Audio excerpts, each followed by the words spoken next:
To support women leaders, Wocan has created an intensive leadership course to provide participants the knowledge and skills needed to integrate gender into policies and programs. It's been a big demand of almost every woman I've ever met over the last several years for a leadership course. Even women who are at very, very senior levels of UN and international organizations, for example, feel a need to step out of their organization, spend 4 or 5 days with other women in particular to explore the common problems that are particular to women leaders.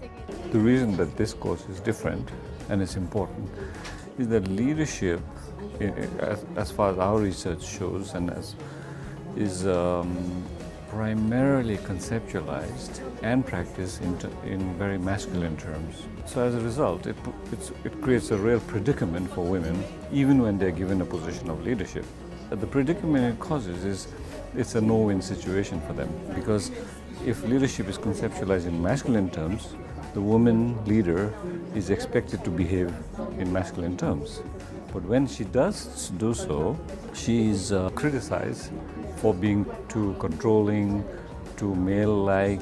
On the other hand, if she decides then, as a leader, to conduct herself in a more feminine way, then the reverse becomes sort of obvious, where she's accused of being too weak, too feminine, unable to lead. In this course, we are saying women need to recognize that there are opportunities that they can use, instead of looking at ourselves and saying, well, I'm a woman, there are certain constraints that I have to go through those barriers. We are saying the individual matters, and it's the individual who will take these opportunities.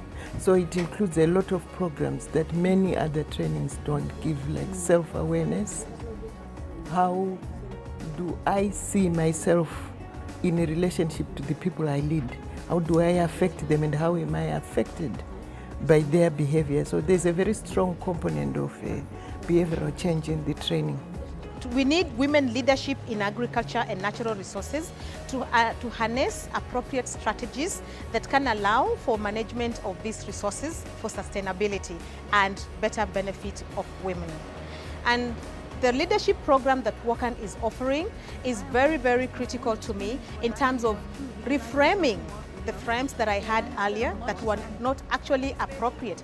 And these are the frames that I thought were ideal at the time, but now I'm realizing that there's a new frame that makes you relate with people better, make you be effective, make you be efficient. This course, what it does is it explores masculinities, and through the exploration of masculinities, it allows men to engage in gender issues. Then it allows men to be comfortable with the idea of how do I then support women's leadership as a man. I believe that women are very important members of our society, especially in agriculture.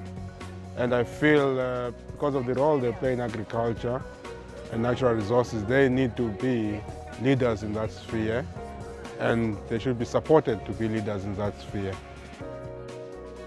The skills learned are then taken home and implemented in the field. And when I went back home, and I could take this, what I learned from here, particularly on relational practice, and explain and work with the rural women there. And that was, I think, one of the most interesting things for me. Currently, there are insufficient numbers of women and men leaders that are qualified, that can have the knowledge and the skills to be able to integrate gender into policies and programs. Therefore, it's important for this course that it is be able to train such kind of women and men so that they can lead organizational change and policy development in their various countries that we go back to. I feel that I will be able to do things differently in a way that I'm able to have a greater impact in the people that I train, the people I interact with on a day-to-day basis, be it at the decision-making process level or at the local levels. And I feel that I have a responsibility and I have the skill that I need right now to be able to influence the dominant practice in our countries. Now that we've developed the course and refined the course, the intention is to roll it out and produce it in various countries in Africa and in Asia.